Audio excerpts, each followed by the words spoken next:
Ok, buenos días. Vamos a dar comienzo a la clase del día de hoy, jueves. ¿Alguna duda o consulta? Me preguntaban antes de grabar la clase, uno de sus compañeros qué va a pasar con el examen, con controles, cómo se va a cerrar el curso, el semestre. Entonces, el semestre, la idea es los 3 primeros ejercicios equivalen al control 1, los segundos 3 ejercicios, que son los 6, que el sexto se va a enviar ahora. Eso corresponden a la nota. Y con eso cerramos el curso y después tendríamos que ver quiénes están con notas inferiores a 4 para el examen recuperativo que pueden tener. ¿Ya? ¿Alguna duda o consulta?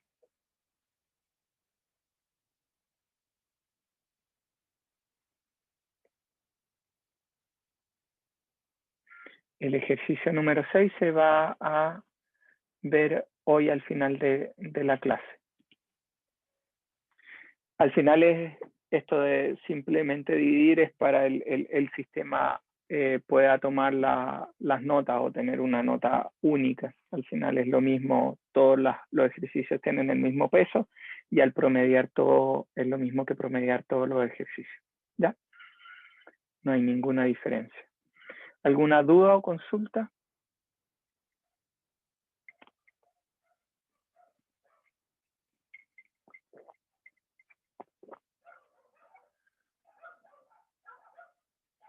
Perfecto. Entonces, demos comienzo. ¿Qué estábamos viendo en la clase anterior? En la clase anterior estábamos ya viendo lo que era la norma sísmica chilena y qué es lo que van a tener que aplicar en el ejercicio número 6. Entonces, en esta, ¿qué es lo que queremos ver? Es cómo la norma y las disposiciones son aplicadas, ¿ya? Y para esto nosotros analizábamos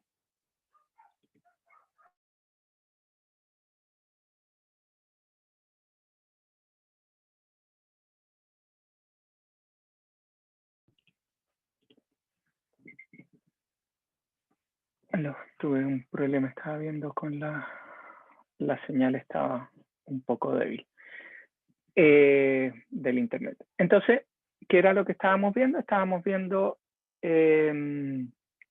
la normativa y cómo todo lo que hemos visto se aplica en la norma chilena. Entonces vimos la parte inicial, terminología, referencia de la norma, que tenemos que tener cuidado que esta norma llama a otras normas y nosotros siempre tenemos que tener en cuenta que las normas van variando en el tiempo y por lo tanto unas que generan cambios antes que otras y tenemos que ser conscientes en esta evolución y viendo cómo van variando las distintas normas a lo largo. Lo importante era cómo nosotros dividimos nuestra zonificación sísmica, que tenemos 3 zonas, tanto más en la costa, tienen una aceleración mucho más alta, y a medida que entramos hacia la cordillera, va bajando las aceleraciones, y esto es porque nos vamos alejando de la zona de subducción, de interplaca, y vamos entrando más a la intraplaca y estamos alejándonos a esa zona. Y por eso tenemos esta variación. Y en la parte sur extrema tenemos que tener cuidado porque pasamos a otro tipo de proceso sísmico o a otra sismogénesis que es más transcursiva y por lo tanto nuestra división es un poco distinta. Después hablamos un poco de los suelos, que era la parte importante y de nuevo, nunca es malo recordar que estos supuestos de lo que está acá en la normativa se usa para terrenos que son de topografía y estratigrafía horizontal y las estructuras afectadas se encuentran lejos de singularidades geomorfológicas, distintas fuentes corticales y topográficas. ¿Ya? Veíamos que nuestra normativa es en base, hoy en día vamos a ir en base del BS30. Voy a ir a la parte que nos interesa, que era el resumen.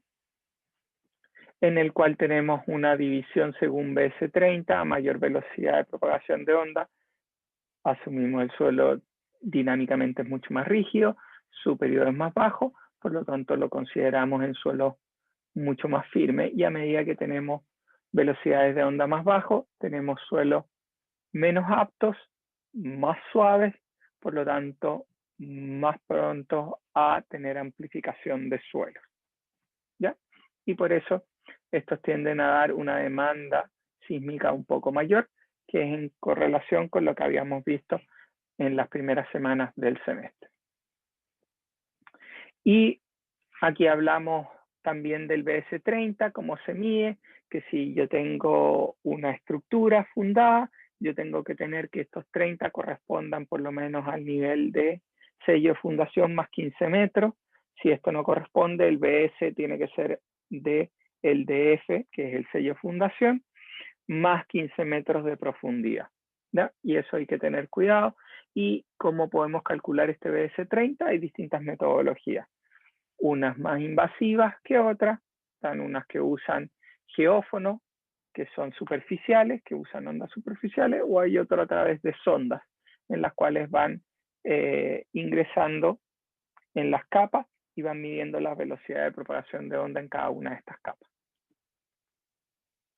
¿Cómo nosotros diferenciamos esto con otras normativas a nivel mundial?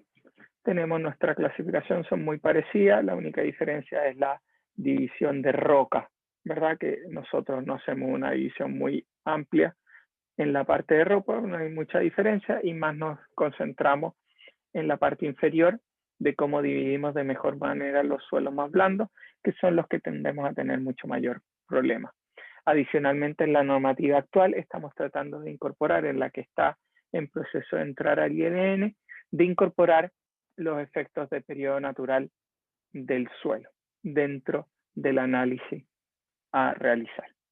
¿Dudas, consultas hasta acá?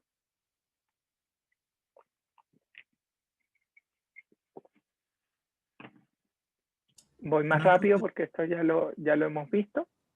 eso es como norma en realidad. Exactamente, por eso no hay que ver solamente cómo esto se relaciona con lo que nosotros ya conocemos, y que por eso es mucho más natural de esta forma. Uno ya sabe cuáles son los factores importantes y por qué la normativa hace hincapié en esto. Después está otro de las cosas importantes, el factor de importancia. Nos vamos a tomar relación lo mismo, pero el problema de este factor de importancia es que lo único que nos dice, diseña la mayor demanda.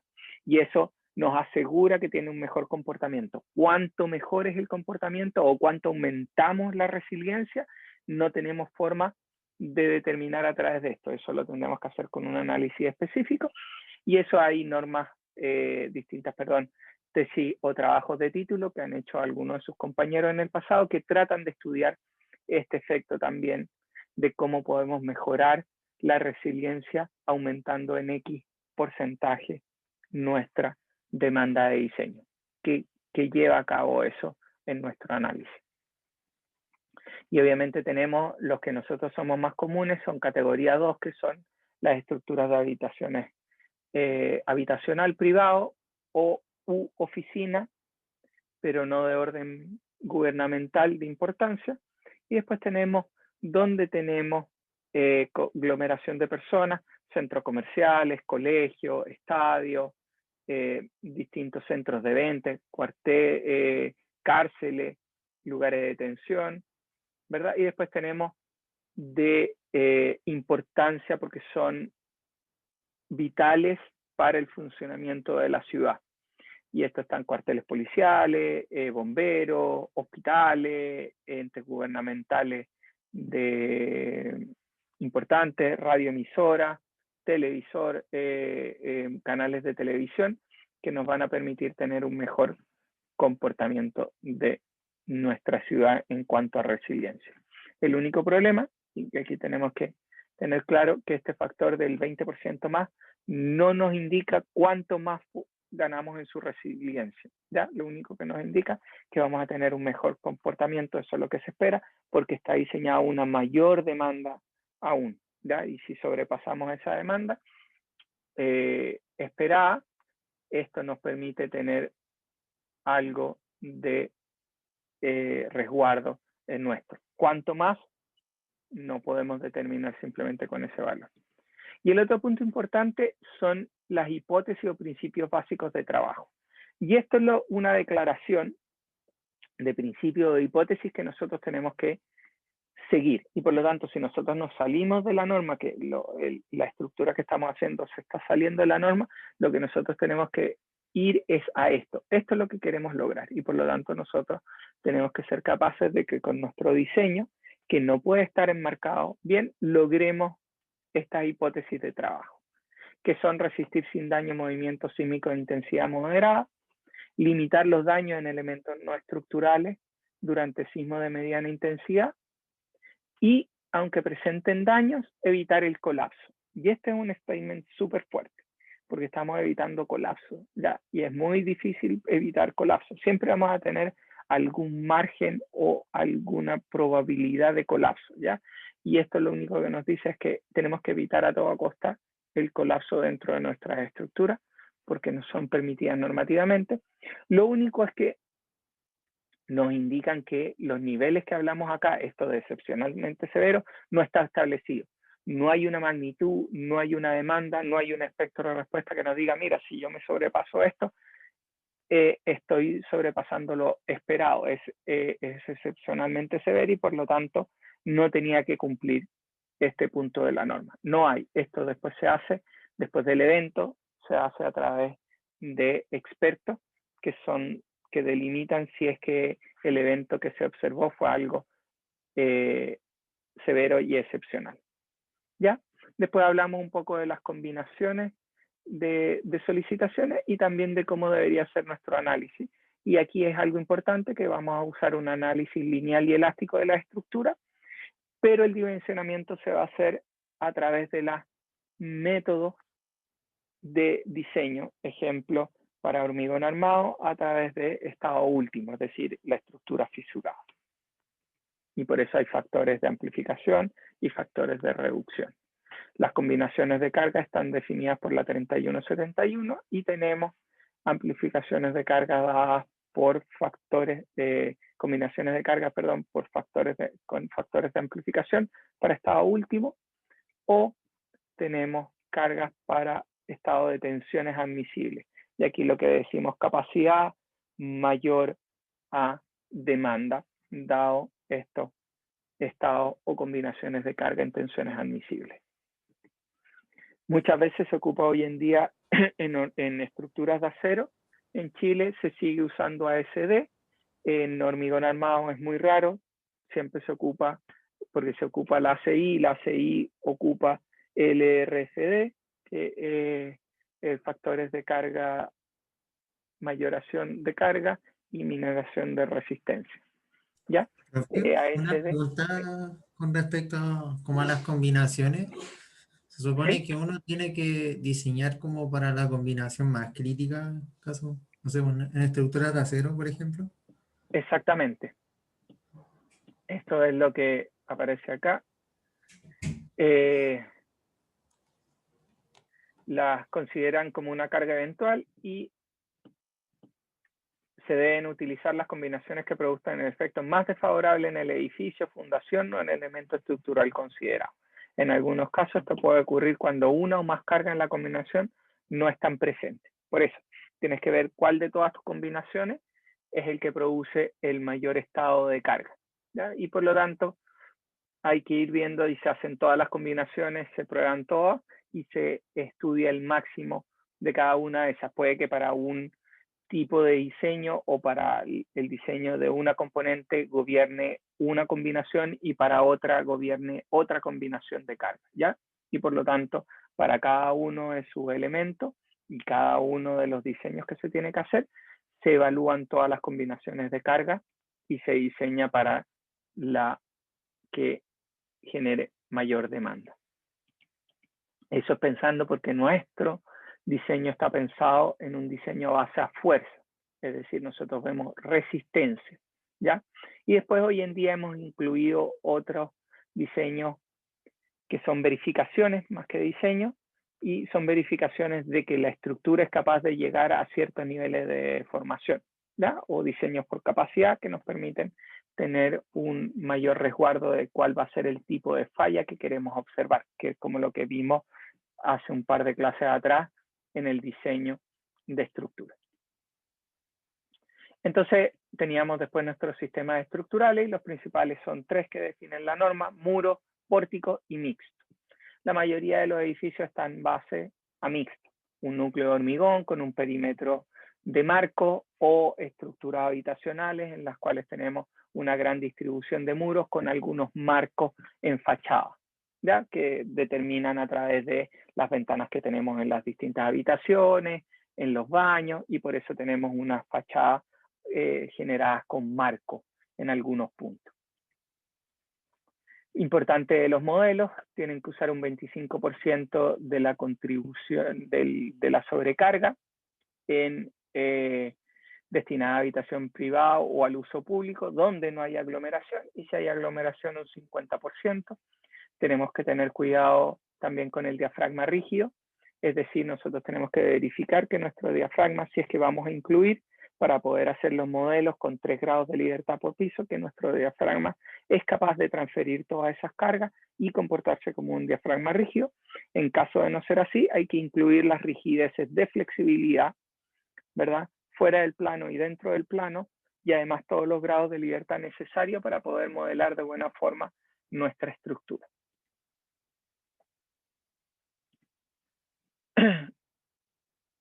Algo importante: en los niveles donde haya discontinuidad de rigidez en el plano resistente u otra subestructura, la estructura tiene, la losa o nuestro diafragma tiene que ser capaz de redistribuir esos esfuerzos. Es decir, ejemplo, si yo tengo un edificio en el cual en un piso cambia o aparece un muro nuevo, voy a tener un flujo de corte a lo largo de ese piso, y por lo tanto tengo que ser capaz de ver si mi losa va a ser capaz de absorber ese esfuerzo que va a pasarse del muro a la losa, va a viajar por la losa y va a irse al muro siguiente. Y por lo tanto todos esos viajes de carga tenemos que ser capaces de, obviamente, analizarlos, tenerlos en cuenta y saber que van a ocurrir, porque muchas veces en el modelo es transparente, aparecen cargas directas en un muro y en otro, y tenemos que ver qué muro fue el que soltó la carga, qué muro fue el que absorbió esa carga y por dónde viajó dentro de la estructura. Uno de los casos más críticos que voy a comentar acá es cuando tenemos en el ejemplo, este es el cielo del primer piso, y en el cielo, si esto es de oficina, nosotros típicamente vamos a tener una caja. ¿Todos están viendo lo que estoy dibujando? Una caja de ascensores con algún tipo de No, marco. profe, estamos en la norma. Pero no se ve un cuadrito arriba, azul. Sí, sí, se ve el cuadrito. Eso que estoy dibujando yo. Sí. Ya, perfecto, muchas gracias. Entonces, lo que tenemos acá es el típico tipo de estructura, y después cuando llegamos al primer piso, que se agranda esto, aparecen unos muros perimetrales, que son los muros de subterráneo, que son mucho más grandes y por lo tanto su rigidez es mucho más alta, pero seguimos teniendo en la parte central nuestro edificio, ¿ya? ¿Y qué pasa acá? Una vez que yo llegue al subterráneo, ¿qué le va a pasar al flujo de corte que viene bajando por estos muros? Va a tender a viajar hacia nuestros muros perimetrales. Entonces, el punto crítico de acá es que nosotros decimos esto viaja y en el modelo puede viajar, pero cuando uno ve en la realidad, lo que uno ve en estos muros, voy a ampliar un poco el muro, lo que uno ve en este muro, que viaja primero que nada en la parte central, es una abertura, porque es típico la caja de ascensores, y posteriormente por acá viajan, hay shaft, que son perforaciones adicionales, ¿verdad? Donde viajan corrientes débiles, viaja cañería, viaja electricidad, distintas cosas que van viajando de piso a piso y se van distribuyendo, ¿ya? Y estas aberturas están en los dos lados, por lo tanto, si ahora yo digo que todo el muro que traía esta carga lo tengo que soltar en ese piso, ahora, ¿por dónde va a viajar? La única opción que tiene que viajar esto es en esa parte y esa parte, porque ahora en las zonas centrales, donde están las perforaciones, ya no es capaz de distribuir carga, y obviamente por este lado es imposible porque también es perforación. Por lo tanto, ahora, si yo tengo un viaje muy alto de carga, tengo que decir, ok, ¿es capaz el muro de transmitir a través de este pedacito de losa, de este pedacito de losa y de este pedacito de losa, la carga que va a ir hacia el muro y que típicamente es una carga bastante alta porque es bastante el corte que viene por el edificio que viaja? Obviamente aquí está exagerada, los shafts tienden a ser un poco más chicos, pero es uno de los puntos críticos en edificio y que tenemos que tener cuidado por dónde están viajando estas perforaciones y estos cambios, y tenemos que ser capaces no solo de ver que el modelo sea capaz de analizar, porque el modelo, si yo pongo diafragma rígido, va a ser capaz de transferir la carga sin ningún problema, pero ahora yo tengo que verificar si en realidad es capaz, a través de esos pedazos de losa, transferir toda la carga que se va a viajar. Y ahí por eso hay que tener una buena coordinación con las distintas disciplinas que ven corrientes débiles, y lo que pasa muchas veces es que uno tiende a analizar el edificio como si fuera rígido, losa rígido y todo estuviera conectado, y finalmente después cuando uno ya tiene el proyecto es que empiezan a aparecer los distintos proyectos de las otras especialidades. Y esto, el BIM y todas estas nuevas tecnologías que permiten integración de distintas disciplinas, al mismo tiempo permiten evitar estos problemas y atraparlos antes de que sean mucho más graves en nuestro diseño. ¿Alguna duda o consulta?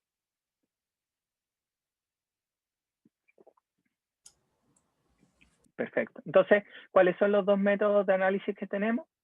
El método de análisis estático y el modal espectral. Otras normativas como la 2369 permite tiempo-historia y permite tiempo-historia no lineal adicionalmente. La NSH 433 no lo permite directamente, lo va a permitir en el futuro a través de el diseño por desempeño. O sea, decir, ok, usted si no quiere cumplir ciertas prerrogativas que están en la normativa, puede usar este diseño alternativo, que es a través de una metodología que se llama diseño por desempeño y que planteo presentárselas en la última sesión del semestre. Factor de modificación de la respuesta, y como sabemos esto, lo único que dice es cuál es el comportamiento sísmico de las distintas componentes y materiales y cuál es su capacidad de absorción y disipación de energía en la estructura resistente. ¿Ya? ¿Y por qué tenemos dos R? Porque hay uno que es en función de nuestra metodología estática y el otro es si usamos la metodología modal y espectral. En la modal y espectral vamos a tener una variación del R según el periodo, en el otro no. Si la estructura resistente contempla sistemas con diferentes valores de R, tenemos que tener cuidado y usar el del menor valor de R, que es algo que asumimos porque va a ser el que va a ser capaz de llegar a utilidades menores, y por lo tanto tenemos que reducir hasta máximo ese nivel de demanda. Entonces lo que estamos haciendo es lo que aparece acá.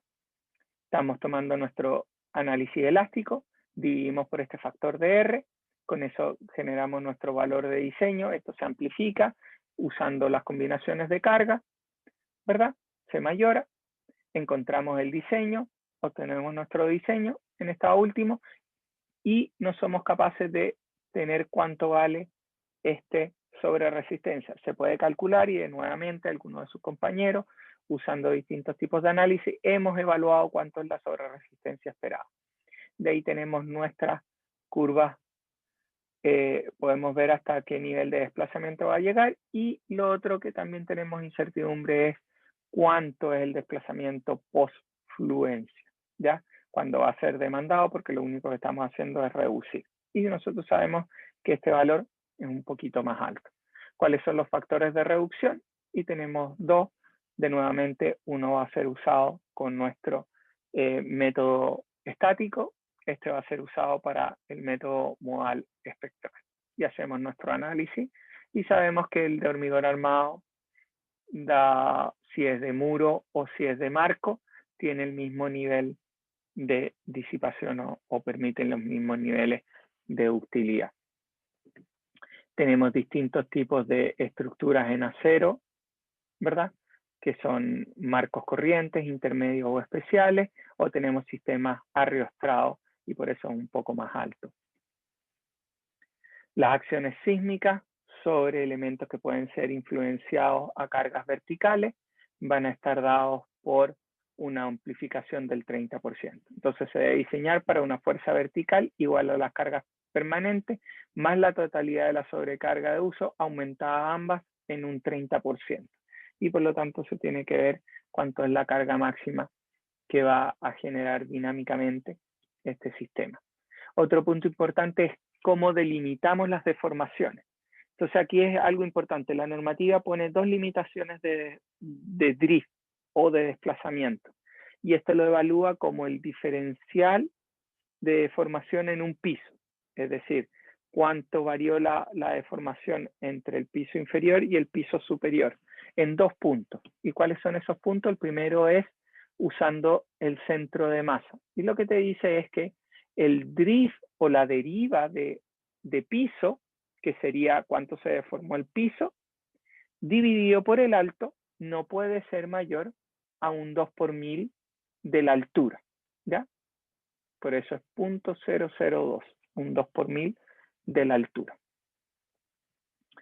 Y en el centro de masa. Entonces nosotros tomamos el centro de masa y lo que se modificó hoy en día es que acá no habla que tiene que ser si tengo 2 plantas, ejemplo, voy a dibujar. Si tengo 2 plantas, la del piso abajo es así. Imagínense la del piso arriba. Es así. Obviamente, en el piso abajo, yo tengo mi centro de masa, va a estar va a estar al centro. Voy a borrar ese. En este voy a estar acá, al centro, y en el otro voy a estar acá. Y por lo tanto, si yo trato de ver cuánto se deformó este con respecto a este, voy a estar haciendo la deriva entre centros de masa, no es correcta en ese punto, y yo lo que debería ver es la deriva con respecto a la proyección de este punto en la parte inferior, ¿ya? Y por eso yo tengo que analizar con cuidado esto, y la normativa ahora dice, si los centros de masa no están colineales en la altura, yo lo que hago es calcular la deformación en la proyección en la planta de abajo y cuál es esa deriva de techo. Y la segunda es, yo tengo que verificar cuánto es el drift adicional, es decir, cuánto más se deformó una cara en el punto fuera de esto debido a cualquier efecto de torsión o deformación adicional que se pueda generar dentro de la estructura. Entonces yo lo que tengo es la deformación del centro de masa más un 1 por 1000. Cualquier punto de la planta no se puede pasar esto, ¿ya? Entonces esto hay 2 formas de analizarlo. Yo puedo analizar cuánto es el centro de masa, ¿verdad? Y después decir, y a ese centro de masa sumarle el 1 por 1000 y verificar que cualquier punto de la planta no sobrepase eso. O lo que yo puedo tomar es, si tengo mi centro de masa y tengo 3 grados de libertad por piso, yo puedo analizar el giro, y con el giro tengo, y multiplicando por el brazo de palanca de cualquier punto, tengo cuánto es el desplazamiento máximo. Y lo que verifico es que ese desplazamiento máximo que se produce debido al giro no sea mayor a un 1 por 1000. ¿Ya? Y estas son las 2 metodologías que yo tengo. La que más con los programas y las formas de cálculo hoy en día, la más fácil de realizar es centro de masa, y a ese sumarle el 1 por 1000 y que cualquier punto de la planta no sobrepase eso, que es lo más lógico, que yo lo que quiero es que debido a torsiones accidentales o a torsión en la planta no tenga una mayor deformación, ¿ya? Y aquí hay una discusión completa si el problema de toda la estructura es por torsión o es un problema de deformación. ¿A qué voy? Yo debería limitar la deformación en cualquier punto de la planta y olvidarme del centro de masa, o quiero seguir teniendo un control en lo que llaman torsión. El problema de eso, que siempre uno llega a un problema de deformación, porque si yo tengo una planta cuadrada, y para poder tener una deformación del 1 por 1000, tengo que tener un giro muy alto, mientras que si yo tengo esta planta y yo le doy un pequeño giro debido al centro, debido a que yo tengo un brazo tan grande, voy a tener una deformación mayor. Entonces, ¿cuál es el problema? ¿Cuánto giró o cuál es la deformación que se produjo en el extremo? Si es la deformación que se produjo en el extremo, debería simplemente limitar la deformación en todo punto de la planta. Entonces siempre hay esa discusión y hasta hoy en día no se ha llegado a consenso y se sigue con esta diferencia, ¿ya? Lo que uno podría hacer, como hacen otras normativas extranjeras, es calculan cuánto es esta variación entre un extremo y otro debido a deformación, y a partir de eso, si sobrepasa cierto nivel, ahí yo amplifico porque va a haber un efecto torsional importante, ¿ya? ¿Dudas, consultas? Esto lo vamos a ver en un rato, cuál es el efecto. Las normativas hoy en día, la NSH 433, incluye el cálculo de este delta último, que lo que hace acá es que nuestro espectro de respuesta, llevado al espectro de desplazamiento, no corresponde al desplazamiento último que nosotros deberíamos hacer para verificar elementos de estructuras de hormigón armado de tipo muro, ¿ya? Y para eso se colocó esta distinción. Entonces se define un desplazamiento último de techo de la estructura como 1,3 veces el desplazamiento dado por la normativa multiplicado para el periodo agrietado de la estructura. Típicamente, ¿cuánto es el periodo agrietado? 1,5 veces el periodo natural, que hay una reducción, y este 1,3 es para tener consideración efectos de los varios grados de libertad dentro de la estructura, porque aquí estamos considerando solo un modo de vibrar. Entonces esto es para tener en consideración la variabilidad, depende de varios grados de libertad. Esto solo es válido o solo se ocupa cuando tengo que verificar la compresión en cabezas de muro de hormigón armado. Un punto importante es la separación de edificios entre un edificio y el otro. Tenemos lo que son las normativas municipales que nos dicen cuánto es la mínima distancia que tiene que haber entre un medianero y el otro, o una estructura entre una y otra. Y esta se define de dos formas: mínimo 1,5 centímetros de separación, o si es mayor el 2 por 1000, o si es mayor el desplazamiento que dice nuestro análisis multiplicado por 2/3 de R1. Es decir, llevo al valor elástico y lo reduzco en 2/3. Y eso es lo que aparece acá, ¿ya? Con algunas restricciones cuando estoy hablando de deformaciones, y este R1 es porque si estoy hablando de que si estoy delimitado por el corte mínimo o el corte máximo, ¿ya? Y finalmente tenemos los planos y memoria de cálculo, que son los datos que tienen que tener, la calidad de materiales, la zonificación sísmica, el tipo de suelo, y hoy en día tenemos una normativa que indica cómo debería ser el cálculo estructural de cualquier tipo de estructura y qué componentes debería tener, qué se llama memoria de cálculo, cuáles son los planos, cómo deberían estar estos planos identificados, ¿ya?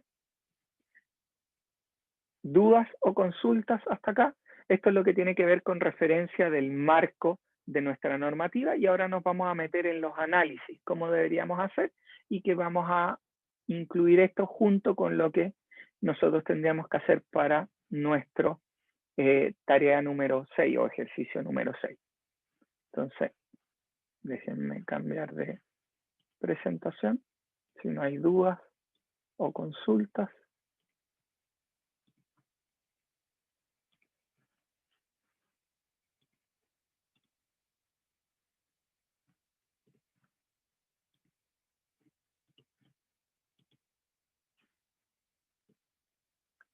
Entonces, veamos los métodos de análisis. Como habíamos visto, el capítulo 6 de la normativa, un punto importante es cualquiera sea el método de análisis usado, se debe considerar un modelo de estructura con un mínimo de 3 grados de libertad. Esto quiere decir, 2 horizontales más un giro, porque con eso yo puedo determinar mi estructura como si fuera la losa, como si fuera un elemento infinitamente rígido, y por lo tanto para describir el desplazamiento que ocurre acá, necesito respuesta en esa dirección y cuánto rotó. ¿Ya? Y por eso son al menos 3 grados de libertad, siempre y cuando tengo un diafragma rígido que sea consistente con esta suposición. Si no, tengo que incluir todos los grados de libertad que corresponden al análisis con la losa flexible, ¿ya? Pero al menos tiene que ser tridimensional y al menos tiene que tener 3 grados de libertad por piso. Eso es lo mínimo que tienen que hacerse, ¿ya? Otro punto importante, los efectos de torsión accidental se pueden no considerar si al realizar el análisis, incluyendo el de torsión, se obtienen variaciones de los desplazamientos horizontales en todos los puntos de la planta del edificio iguales o inferiores al 20% respecto del resultado obtenido del modelo con los centros de masa en su ubicación natural. ¿Esto qué quiere decir? Y aquí está, te dice, ok, usted puede no considerar torsión accidental si es que me demuestra que la torsión accidental no amplifica en más de un 20% los esfuerzos. Entonces, obviamente es mucho mayor trabajo hacer los dos análisis, ¿verdad? Con y sin, y compararlo, que directamente decir, ok, voy a usar el análisis con torsión accidental y tengo un solo análisis en donde voy a estar en forma más conservadora porque estoy tomando en cuenta los efectos de demanda que tengo sobre la estructura y por lo tanto voy a incluir eso dentro de mi análisis y me olvido de esta restricción de que si es mayor al 20% o menor al 20% no necesito incluirlo. Si ya hice el análisis y estoy por el lado conservador, ¿ya? Después están los dos tipos de análisis que habíamos dicho, era un análisis estático y un análisis modal espectral. ¿Cuál es el análisis estático? Y el análisis estático tiene ciertas limitaciones. Está limitado para estructuras bajas y vamos a hablar por qué. Entonces esto está para todas las estructuras de categoría 1 y 2, ubicadas en zona sísmica 1 de la zonificación sísmica, a todas las estructuras de más de 2 pisos y de no altura no mayor que 20 metros, y para estructuras mayores entre 6 y 15 metros, se puede hacer siempre y cuando la variación entre el método estático y el método modal espectral en cuanto a cortes y momentos por piso, ya no difieren más del 10% del resultado obtenido mediante un análisis modal espectral con igual esfuerzo corte basal.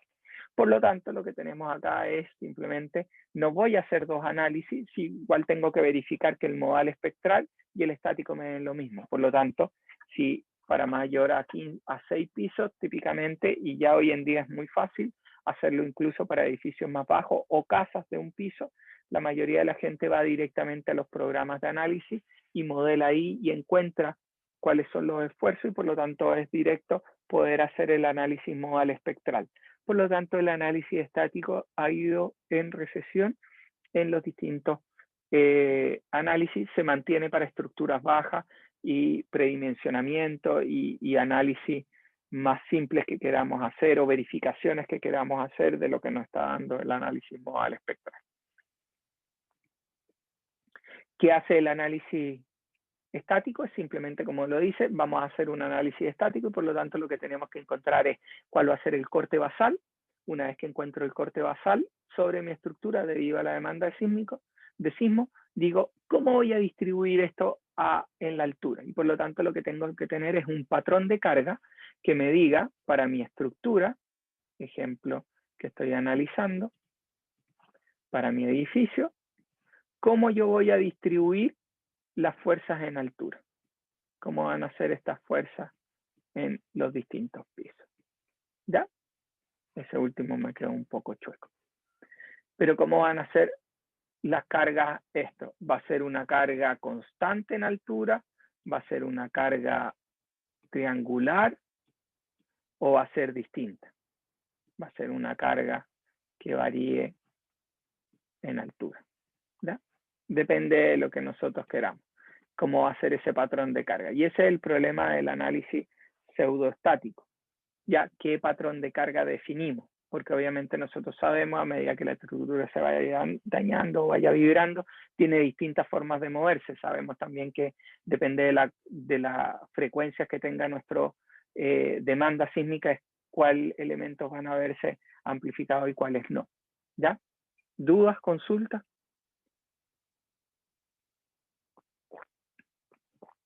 Entonces partamos con el corte basal.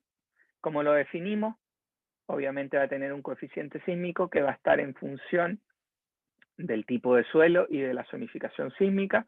Después tenemos, y también de las componentes, va a tener factor de la estructura a través de la componente R. Vamos a tener el factor de importancia, que es el coeficiente relativo al tipo de edificio, y vamos a tener el peso sísmico que definamos y que ya vimos que tiene que ser peso propio más 25% de la sobrecarga, si es de estructuras privadas o de oficinas o cualquiera que no tiene aglomeración. Y si hay aglomeración de personas, tenemos que considerar un 50% de la sobrecarga.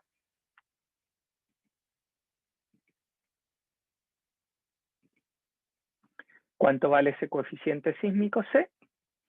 Aparece a partir de esta expresión, y aquí no tenemos el espectro de respuesta, lo que tenemos es un factor único que nos indica cuál es el corte, y después vamos a ver cómo vamos a distribuir ese corte en altura. Y este factor está dado por esta ecuación 2,75 S, que es un factor del suelo, ¿verdad? Tenemos el T', que también es factor del suelo, y tenemos el N, que es función del suelo. Dependiendo del tipo de suelo, va a variar mi respuesta de coeficiente, que es algo que también tenemos. El A sub 0 está en función de cuál es la zona sísmica donde estoy, cuál es la demanda que voy a tener, y por lo tanto está acá. Y después tenemos el R, con nuestro factor de reducción, que está en función del sistema estructural y la materialidad que estamos usando. Y el T asterisco es el periodo natural de mayor masa traslacional. ¿Qué hace la mayoría cuando se analizan casas? En vez de calcular esto, se va directo al coeficiente máximo, ¿ya? Que es estar por el lado conservador y a la máxima carga a la cual vamos a diseñar. Lo que te dice la normativa es que este valor de C no debe ser menor que A sub 0, S partido por 6G, ¿ya? Un sexto de A sub 0, S. Entonces, la mayoría de las veces esto está más controlado por el coeficiente máximo que por el coeficiente mínimo. ¿Y cuánto es ese coeficiente máximo? La normativa te dice que ese valor de C no tiene que ser sobrepasado estos valores, siendo estos valores en función del R, ¿ya? Y obviamente a menor ductilidad, mayor es la demanda a la cual yo voy a exigir que se diseñe como corte máximo, y a medida que es mayor la ductilidad, menor va a ser el nivel de corte máximo al cual yo permito, porque yo tengo la seguridad que la estructura va a ser capaz de entrar en un rango no lineal, va a tener capacidad de ductilidad, y por lo tanto puedo disminuir su diseño, ¿ya? Y por eso están estos coeficientes en función del valor de R. Otro punto importante es que uno puede disminuir estos valores de R en función de un factor que va, si es que lo que nosotros tenemos un sistema estructural en base a muro, y que ese sistema estructural en base a muro esté tomando bastante de la carga que corresponde, ¿ya? La mayoría de las veces no se ocupa este factor, ¿ya? La mayoría de la gente va directo al coeficiente máximo y diseña para eso, ¿ya? Porque las estructuras bajas tienden, y con la distribución de muro que uno le da, tienden a tener capacidad de sobra para los esfuerzos que se están diseñando, y no es necesario ir a la reducción de los valores. ¿Cómo es la distribución de carga que vamos a hacer? ¿Ya? Entonces, el valor del periodo de vibración T en cada una de las direcciones de análisis conservadora se deben calcular mediante un procedimiento fundamentado. Entonces, de nuevo acá, si uno ve, lo que te está impulsando esto es a irte al análisis modal espectral. ¿Por qué? Porque te está pidiendo el periodo, y si tú tienes que analizar cuánto vale el periodo, ya tienes que haber hecho un análisis modal espectral, ya tienes que haber calculado los modos de la estructura, ya tienes que haber calculado el periodo de la estructura, y por lo tanto, ya hacer el análisis modal, si ya hiciste tu modelo numérico para encontrar los modos de vibrar y los periodos, es directo a hacer. Entonces lo que te está haciendo esto es impulsar. ¿Qué pasa? Que hoy en día podemos, y por eso la mayoría de la gente, en vez de considerar esto, va directo al corte máximo, ¿ya? Para obviarse el análisis y va a lo máximo que te solicita la norma como diseño. Y estás por el lado conservador viendo esto en una función en resistencia. Si uno ya tiene el periodo, uno puede distribuir en altura para menos de 5 pisos en horizontal usando esta ecuación. Y lo que hace esta ecuación genera una distribución triangular inversa. Y lo único que hay que tener cuidado, si estas alturas son distintas, o hay una altura mayor en una y en otra, sobre todo si las alturas de primer piso son mayores, ya no te va a quedar una distribución triangular. Esto es válido si tenemos un edificio que sea regular, todos los pisos de la misma altura y que tenga una distribución correcta en altura. Y esa es la que vamos a usar para la tarea. ¿Ya?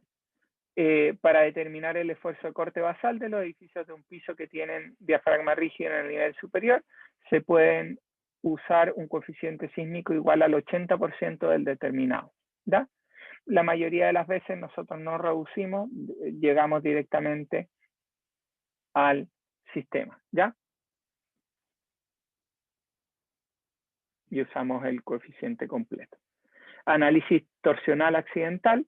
En este caso, como tenemos un modelo pseudoestático, no tenemos las masas sísmicas, lo que tenemos es el peso, pero no hemos ubicado el centro de masa. Lo que hacemos es aplicarle, pero no tenemos un análisis modal en el cual podamos aplicar una variación en el punto del centro de masa. Lo que se hace es generar un brazo de palanca y aplicar un momento torsor en cada uno de los pisos. Y este momento torsor, si se fijan, es función no solo del brazo, de la sección transversal, depende si yo estoy analizando en Y, voy a ver cuál es el ancho en la dirección X.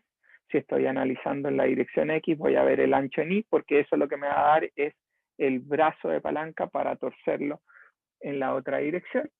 Y por lo tanto, lo que yo voy a aplicar es un momento torsor que varía en altura.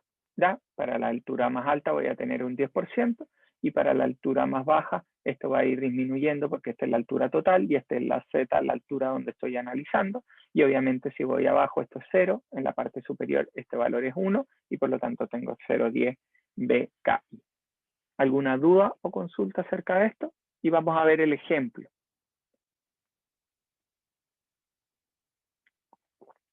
Entonces veamos que tenemos esta planta simple, cuadrada. Tenemos esos muros en dirección X, estos muros en dirección Y, y por lo tanto ahora lo que yo puedo hacer es analizarlo en la dirección X y en la dirección Y independientemente. Entonces yo puedo ver cuáles son mis dimensiones. Tengo 4 pisos, ya distintas alturas entre pisos. Tengo la zonificación sísmica, zona 3, suelo tipo C, ¿verdad? Tengo los coeficientes que corresponden a esto.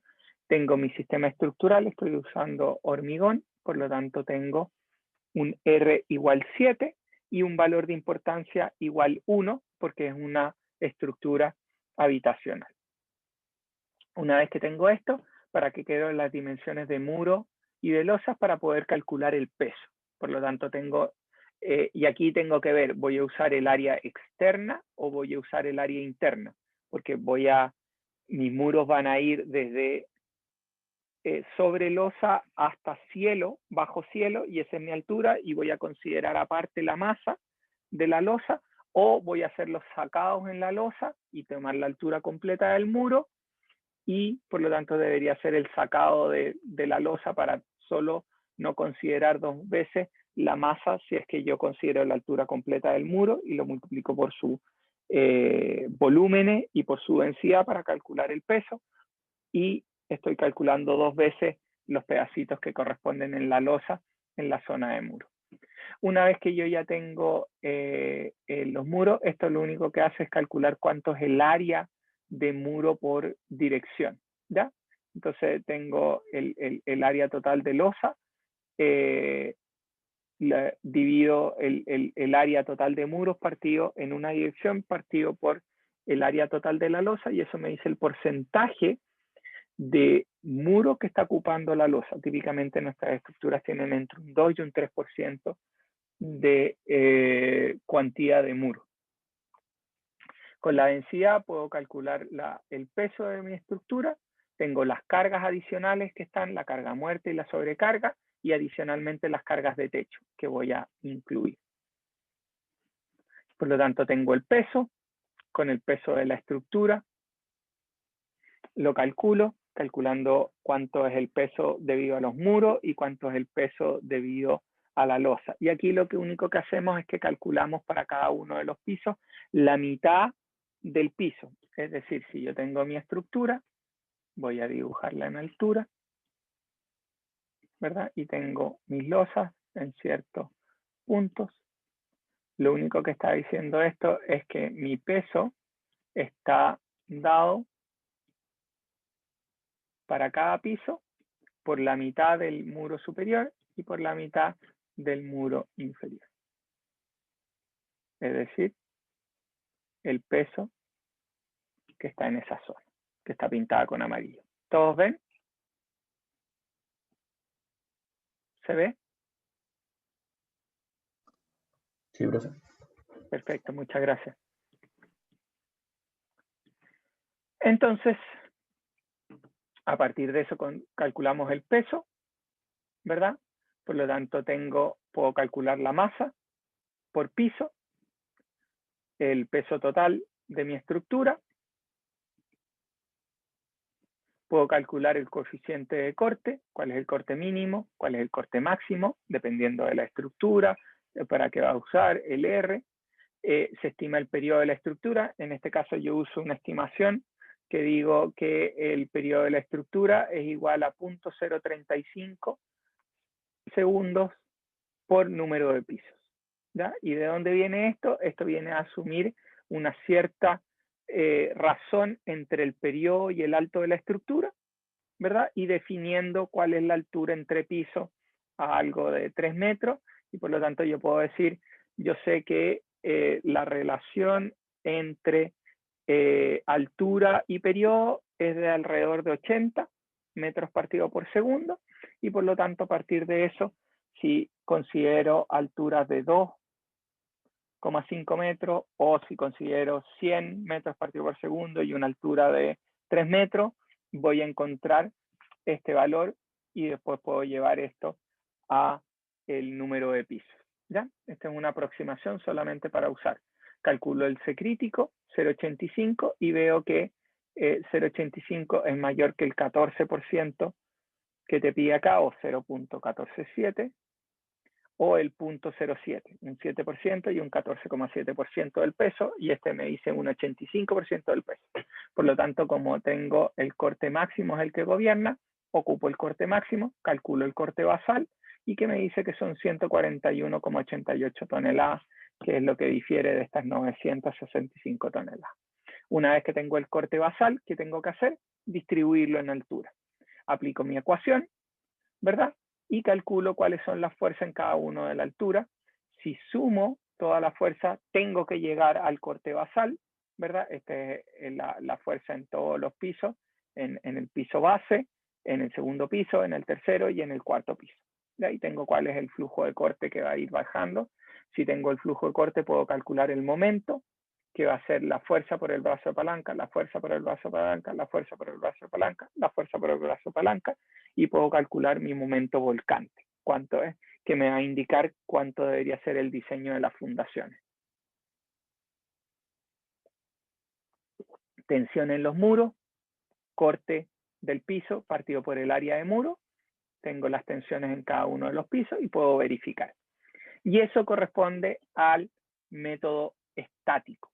¿Ya? Ahora veamos el método en los últimos minutos, lo vamos a repasar con calma, va a estar publicada las dos metodologías para que las puedan ver con calma y analizar y definir.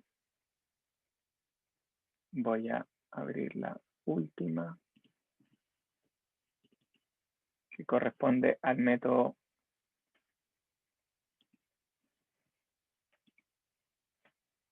modal y espectral.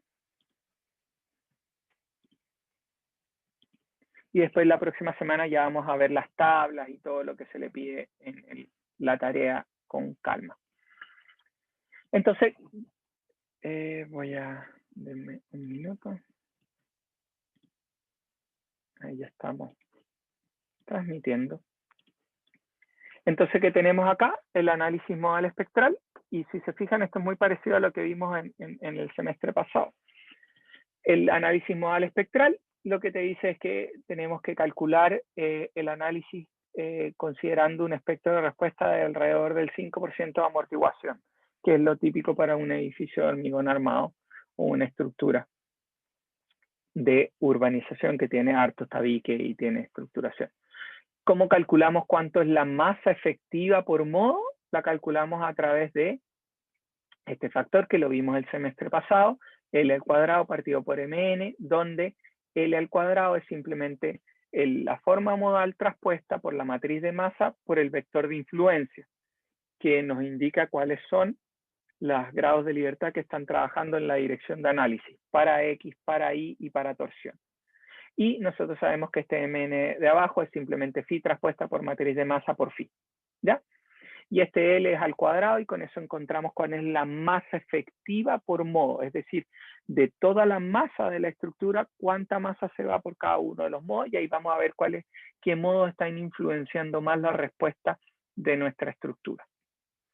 Se debe incluir todos los modos que la suma en la dirección de análisis te den al menos o mayor a un 90% de la masa total del sistema.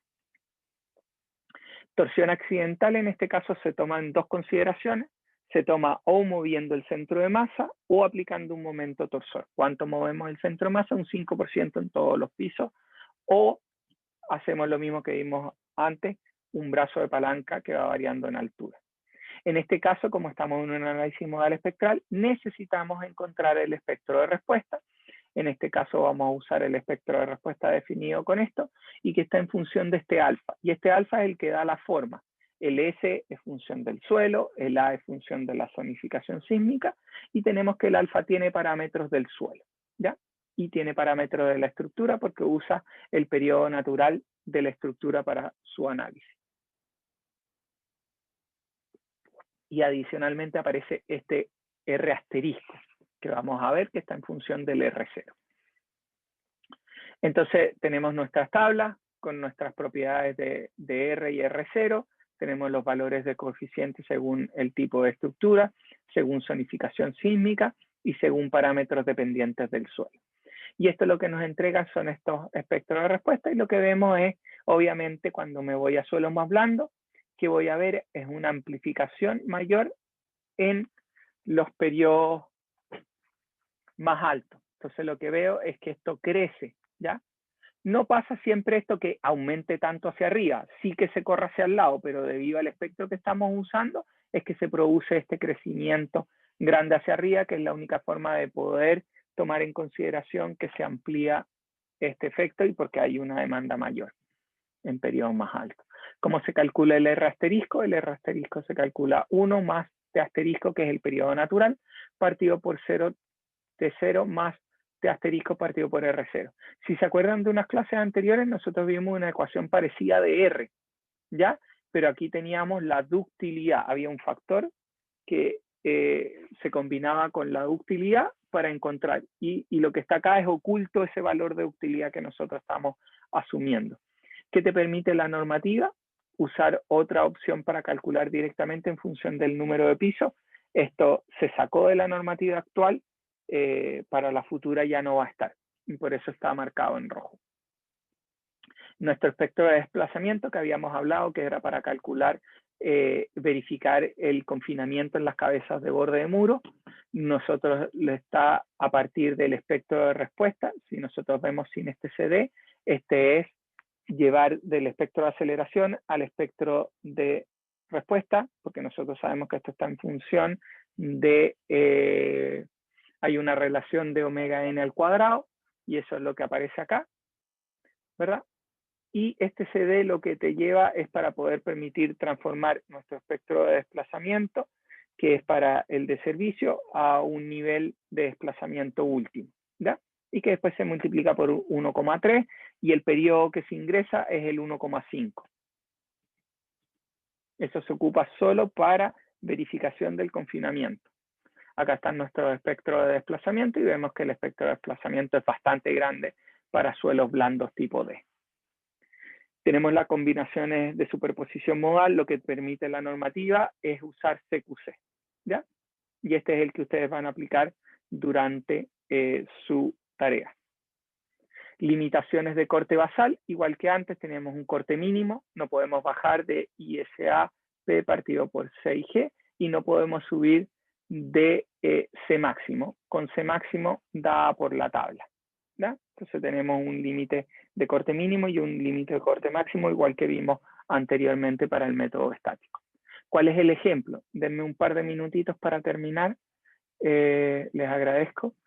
La masa sísmica, nosotros sabemos la rigidez, si tenemos puros resortes y vemos nuestra estructura como puros resortes horizontales, yo puedo construir la matriz de rigidez del primer piso, más matriz, perdón, aquí estoy al revés, esta es la del último piso, más la del tercer piso, más la del piso 2 y más la componente que corresponde al primer piso. Acuérdense que aquí debería haber una más, pero debido a que tenemos empotrado en la base, es que puedo eliminar la componente 1 y la componente 2 de esa matriz, ¿ya?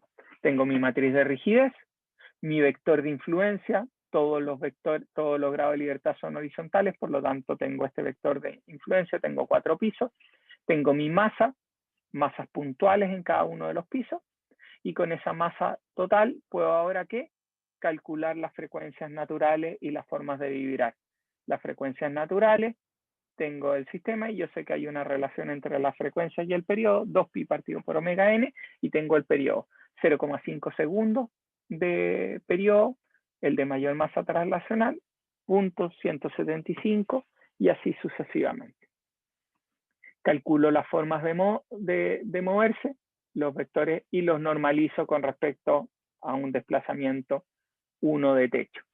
Puedo calcular cuánto es la masa equivalente en cada uno de los pisos, ¿verdad? Esto lo único que está haciendo es phi traspuesta por matriz de masa por phi, ¿verdad? Y si yo quiero calcular ahora cuánto es la masa equivalente por modo, tengo que calcular el L, que es phi traspuesto por matriz de masa por phi, y eso me indica este L, y después tengo que calcular el L al cuadrado partido por el Mn, y el Mn era lo que teníamos antes, phi traspuesta por matriz de masa por phi, y lo que nos entrega esto es 168.445, 17.494 4 y 1.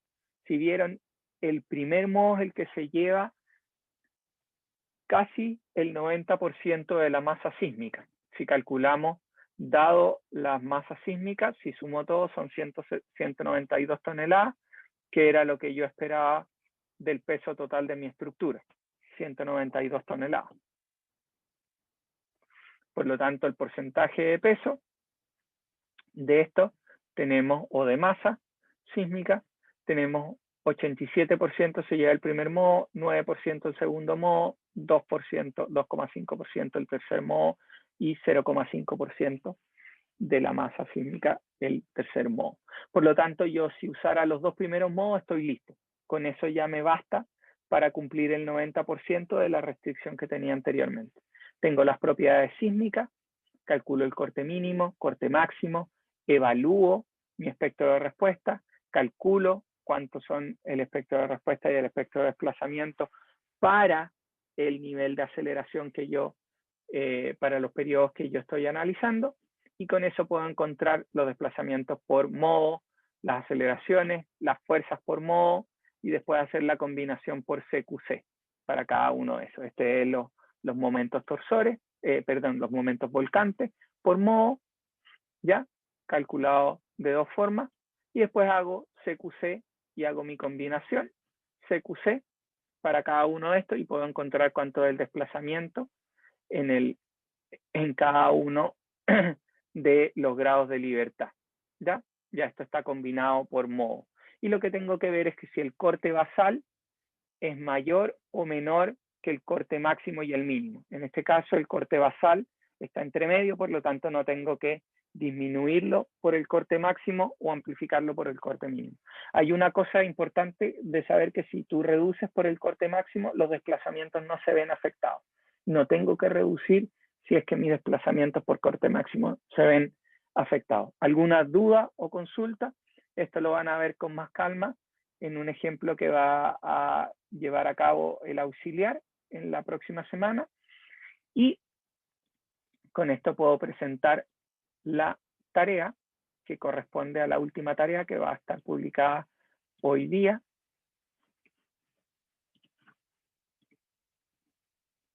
Y que con esto vamos a cerrar el semestre. Entonces, ¿qué se les pide a ustedes? Se desea hacer el diseño sísmico de un edificio en base a hormigón armado de 4 pisos. ¿Ya? La planta de piso tipo, la vamos a ver en un... Y esto está ubicado en Ciudad Empresarial, que tiene un suelo bastante malo, o no muy competente, de categoría D, y que tendrá un destino para oficina. Entonces se les pide a ustedes, como ingeniero practicante, hazme el diseño sísmico y entrégame los siguientes valores. Entonces, para ayudarlo, hacemos una guía, y obviamente hacemos solo esto en la dirección corta. Yo hablo de la dirección I, es esta dirección, ¿ya? En la dirección corta del edificio o de la planta. Ahí se ve completo. Lo que estoy haciendo es pedirle que hagan en esta dirección corta, ¿ya?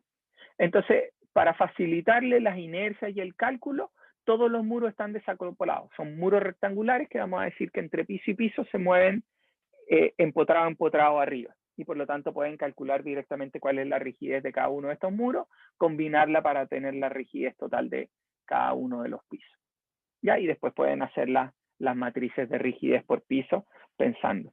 Si alguien se anima a hacer esto con 2 grados de libertad en planta, con un torsional, me avisa.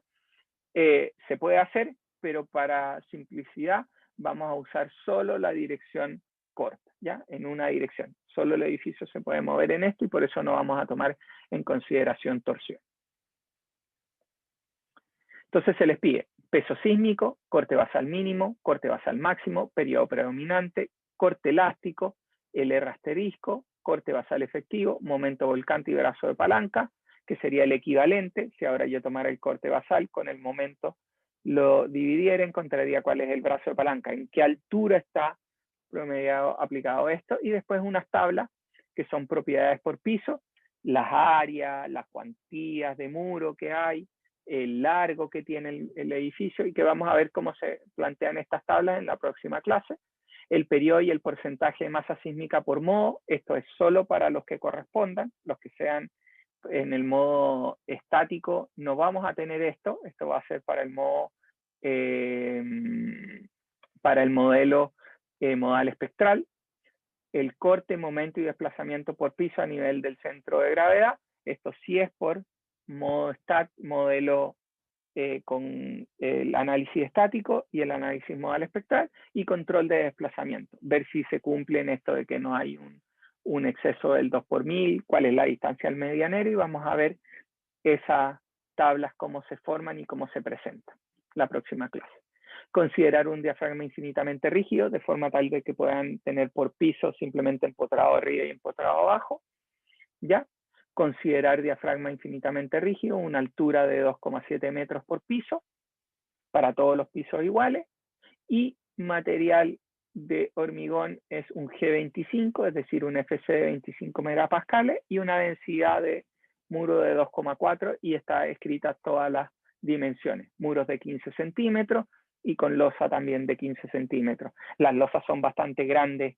En realidad, si esto lo tendríamos que llevar a cabo para poder librar esto, tendríamos que tener o una losa un poquito más grande o hacer alguna estructura en alguna zona central de las losas más grandes, de forma tal de que no se deforme en exceso, ¿ya? Para que cumpla servicio. Esto es simplemente un modelo imaginado y con unas simplificaciones en las cuales los muros no se tocan, de forma tal de que su análisis no tenga que calcular la inercia para una sección compuesta, sino tienen la inercia directa de un elemento muro.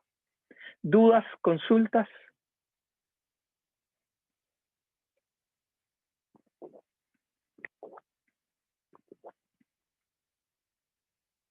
Profe, Nada por ahora, profe, ¿sí? tengo un par de dudas respecto de la tarea 5, no sé si me podría ayudar un poco. ¿Sí? Veamos primero si hay alguna duda con Ok. este ejercicio 6 y después Ujú. vemos con todo gusto el Ok. ejercicio 5, ni un problema. Ujú. ¿Dudas, consultas sobre esto? Sobre lo que tienen que hacer. Como les dije, el auxiliar va a ir paso a paso con cada una de estas metodologías y viendo las verificaciones. ¿Ya? Que aquí lo más complejo es leerse la norma, ir con cuidado viendo cuáles son cada uno de los pasos y tomando en consideración estos puntos. Entonces, si no hay otra duda, Francisco, la que tenía sobre la tarea número 5, voy a desconectar esto y capaz, si es importante, activo la tarea número 5.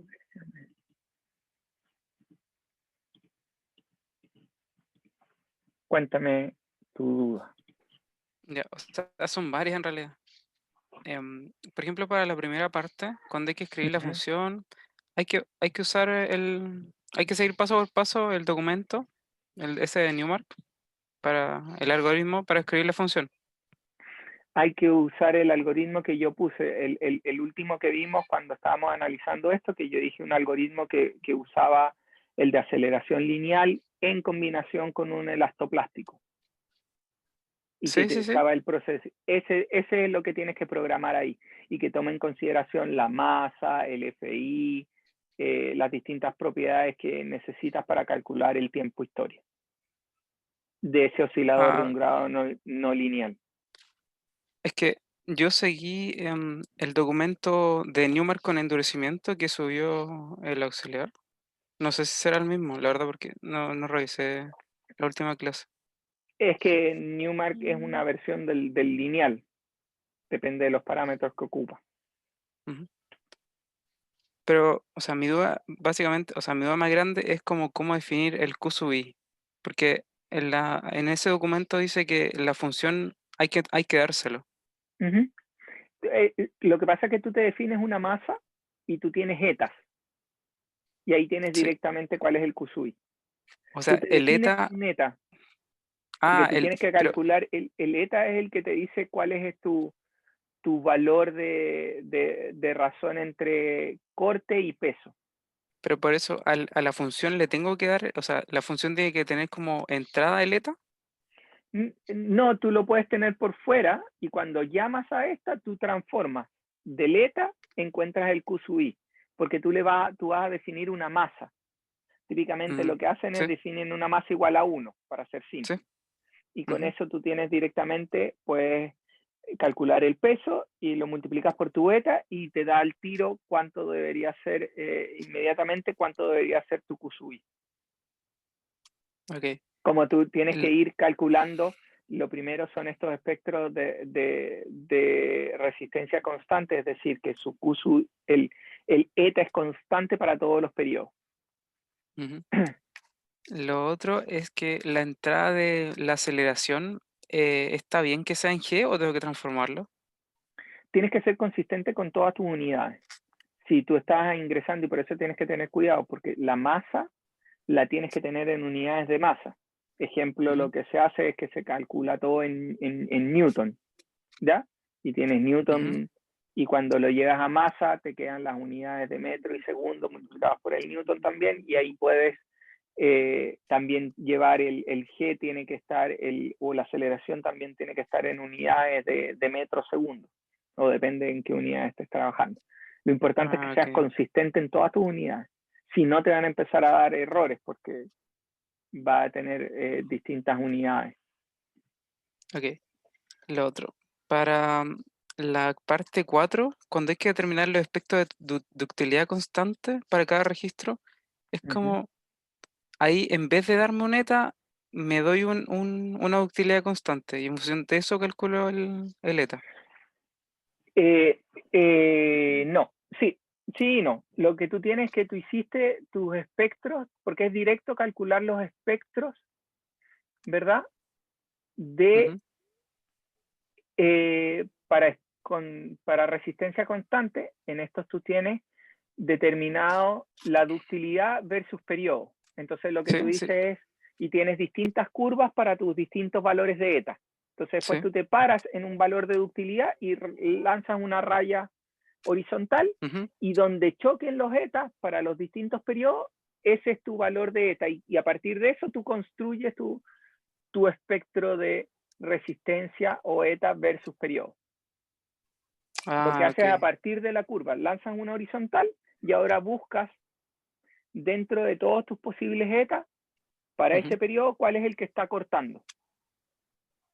Ok. Ya, sí, porque en realidad lo que había hecho yo era como, por ejemplo, para la primera parte, el eta lo había definido como un parámetro que tenía que darle a la función. Uh-huh. Es que lo puedes, Y y tú dentro sí, lo puedes transformar. Es que sí, depende cómo lo eso, escribas, pero tienes que sí, transformarlo a Q sub I sí. Y después, por y que ejemplo, ser consistente con. en la Uh-huh. parte 4 había modificado la función de Newmark, pero que en vez de entregarle un eta, le diera un mu. Y con eso calculaba. Pero ahí es difícil porque el mu va a O sea, estar perdón, definido perdón, directamente. De no es ahí tendrías Newmark, que sino hacer. era otra función hacía una función de espectro de ductilidad constante y a esa función le da un mu. Ya, pero ahí tendrías que correr todos los etas posibles hasta que encontrara el que le daba el mu para el periodo. Lo que pasa es Mm, que si ya lo construiste en el otro, es directo. ya. Todo depende de qué construyas primero. Lo puedes hacer, ¿sí? No es ningún problema, pero el problema es que tendrías que empezar a buscar todos los etas hasta el que te da el mu.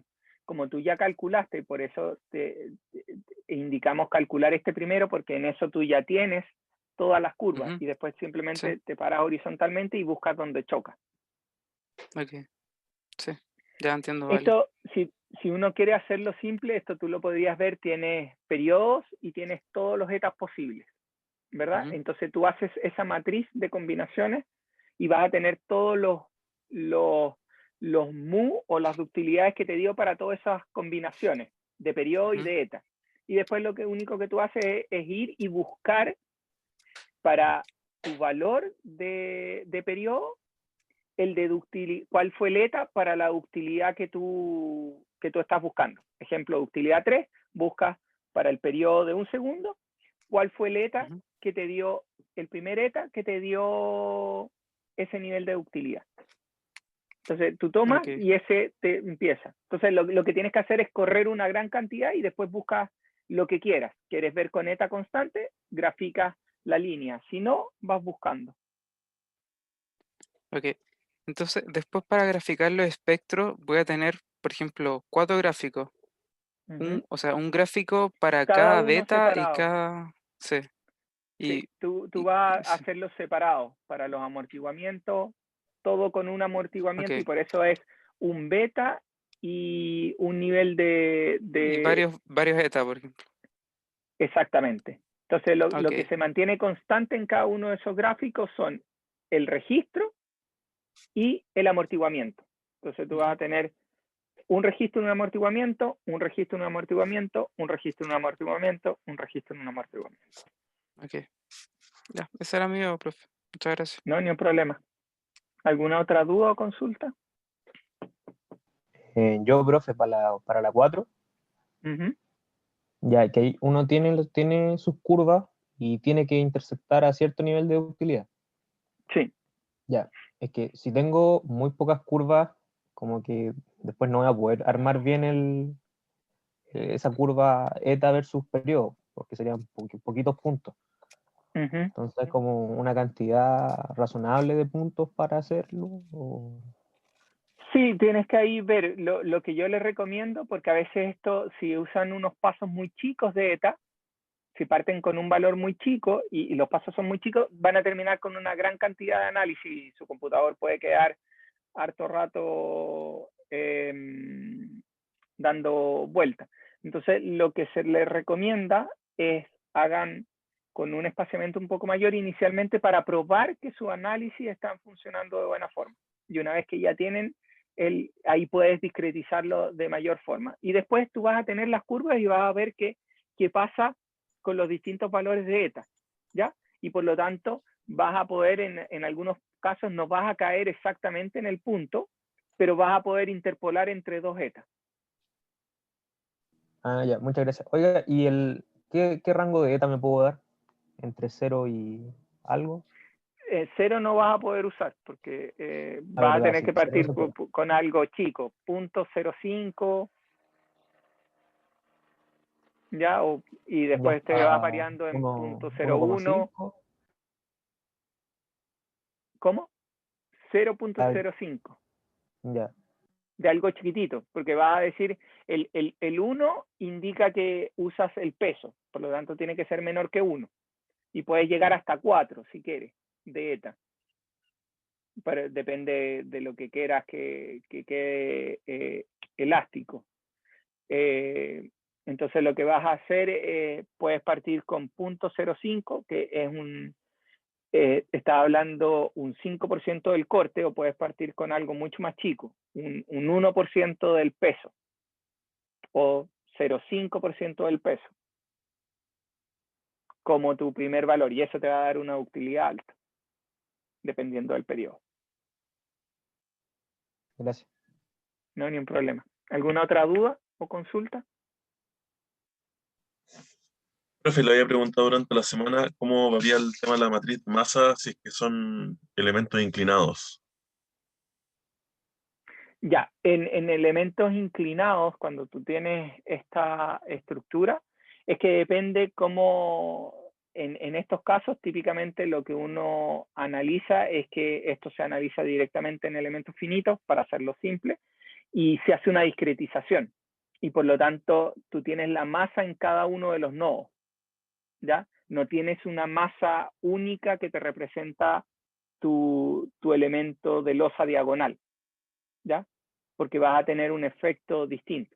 Entonces, en ese caso, conviene es una discretización, incluir todos los efectos y rigideces de flexión que tiene la losa y de membrana, y discretizar de forma tal de que cada nodo va a concentrar la masa que le toca por distribución y sale directamente. El único problema de esto es que no vas a tener algo que se llama como piso, sino vas a tener una estructura, y por eso cuando tú ves edificios es un poco distinto, porque el edificio es regular, tiene piso en altura. Cuando te vas a cosas como estadio o cosas, no hablas de un piso, hablas de la estructura y las distintas posiciones, y tiendes a modelar el elemento en forma más discreta. No sé si eso responde tu consulta o duda. Sí, una pura duda extra, ¿cómo puedo corroborar de alguna forma a mano de que los modos de vibrar que me está dando estén correctos? Que estén correctos en tu análisis. Claro, hacerlo en SAP, por ejemplo. Al hacerlo en SAP, es que tú vas a tener, hay varias cosas ahí. Depende de cuál es el valor de inclinación que tengas y qué modo estás analizando. Porque lo que te puede pasar es que como el ETABS usa todo, te puede empezar a dar un modo en el que la losa vibra, porque es muy flexible, ¿ya? Después puedes tener que, o la losa es lo suficientemente rígido, y lo que vas a tener es el momento de tu marco, ¿ya? Y ahí tú podrías hacer un marco equivalente, ¿ya? A una altura media, que te indique, dependiendo de dónde está la inclinación, hacia dónde va a estar el peso, ¿ya? Pero eso es como la forma de verificación más simple que puedes hacer de que tu análisis está dando algo correcto, pero todo depende de cuál es el grado de inclinación, porque eso te va a alterar cuál es tu rigidez en este punto y cuál es tu rigidez en el otro elemento. Entonces lo que tú vas a tener es que las columnas que están en la parte más abajo van a tener una rigidez mucho mayor por su altura, y obviamente las que están atrás van a tener una rigidez menor. Por lo tanto, tus elementos, tu distribución de esfuerzo va a estar en función de distintas rigideces en tu estructura. ¿Ya? Pero puedes llegar a algo equivalente que te dé el sistema. Tratando como enderezar esto y tienes distintas alturas en tus elementos para ver quién toma más. Ya, muchas gracias, profe. Pero ahí tienes que tener cuidado, típico en esta, que tienden a ser, la forma es mucho más compleja. No es tanto una losa plana y hay que ver todas las vigas intermedias y los efectos que te generan la inclinación en las cargas que van bajando sobre el sistema, ¿ya? Pero uno podría equivalerse a algo derecho para ver si tus modos están y cuáles son tus distribuciones de esfuerzo. Pero vas a tener efectos tridimensionales que con una simplificación no la vas a poder considerar. Y por eso tienes que usar, como tú dices, SAP en vez de ITAP, que es el otro comercial que se usa para edificios, porque te permite una mayor flexibilidad, porque ya no es una estructura en que puedes determinar pisos. Es algo más complejo y ya tienes que analizarlo en 3 dimensiones, con una buena discretización, incluyendo sus rigideces, para tener una buena distribución de las masas. ¿Ya? Ya, muchas gracias. No hay ningún problema. Me queda la última duda. ¿Sí? Lo que pasa es que la definición del Q sub I, o sea, recién me dijo que era el eta por... El eta es Q sub I partido por el peso, o la resistencia partido, el esfuerzo partido, el esfuerzo resistente partido por el peso.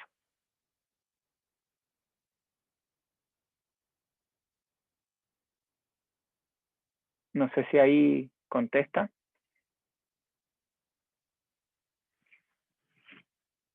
Déjame, para que te quede más claro, voy a activar una de las clases anteriores, donde aparece eso.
Aquí estamos. Nuestro FI partido por omega. Esos son tus ETA, tus razones de capacidad. Y por eso hablamos de un 10% del peso propio, un 20% del peso propio. Entonces, a partir de eso, tú puedes calcular con omega es el peso y eso es masa por gravedad. A eso era lo que... Y por el eta te da el FI o el Q sub I. No sé si ahí responde tu duda o consulta.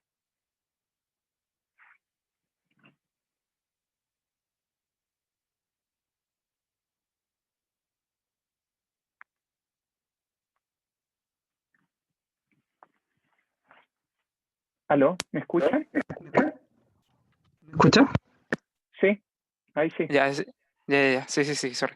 Ya, lo que pasa es que en el auxiliar vimos una definición de Q sub I, que era eta por la aceleración máxima. Eso. Ah, lo que pasa es que tú también lo puedes representar de esa forma y está en los apuntes que colocamos en clase. Depende cómo tú lo lleves a tu valor, pero es lo mismo, que depende cómo Ok. lo estés analizando. Pero para O tu sea, caso, lo más fácil es hacerlo de esta forma. ya, o sea, ya. Ya, el eta, o sea, el Q sub I partido Déjame por G. ir a lo... Eso lo vimos también en clase.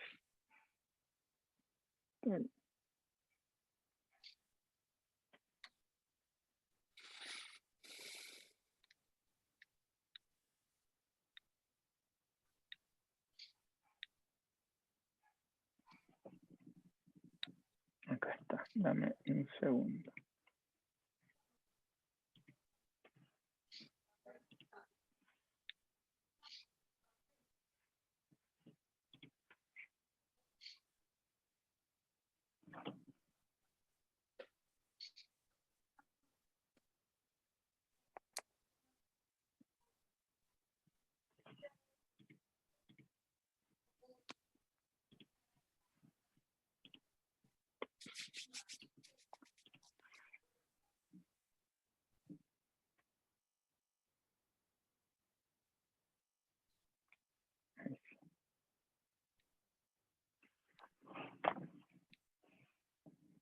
Esa es la...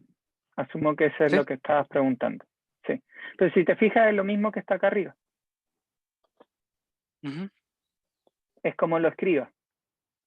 Es Q sub Ah, I ok. partido por omega, o lo podemos determinar como SA inelástico partido por G, que es el...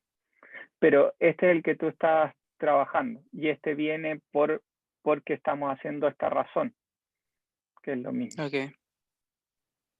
¿Ya? Ya, ok. Y que viene Entonces, de acá. Mira, si nosotros definimos QS elástico como la aceleración máxima del espectro para la ujú, masa y el inelástico por la masa, ¿verdad? Al representar eso, se obtiene que el S inelástico es tus razones de el eta por el G, que es el porcentaje, nada más. ah, ok. Entonces, si voy a trabajar el ETA como con esa definición de Q sub I sobre mg, me conviene, o sea, tengo que transformar las aceleraciones a unidades de G también. O sea, como a metros sobre, si trabajo el G como 9.8 metros sobre segundo cuadrado, tengo Sí, que transformar la sí, aceleración exactamente. a... Tienes que ser Ok, consistente con tus unidades, siempre. ok, ya, perfecto. Muchas gracias. No hay ningún problema. ¿Alguna otra duda o consulta? Entonces les agradezco. Cualquier cosa, duda o consulta, me avisan y lo podemos ver.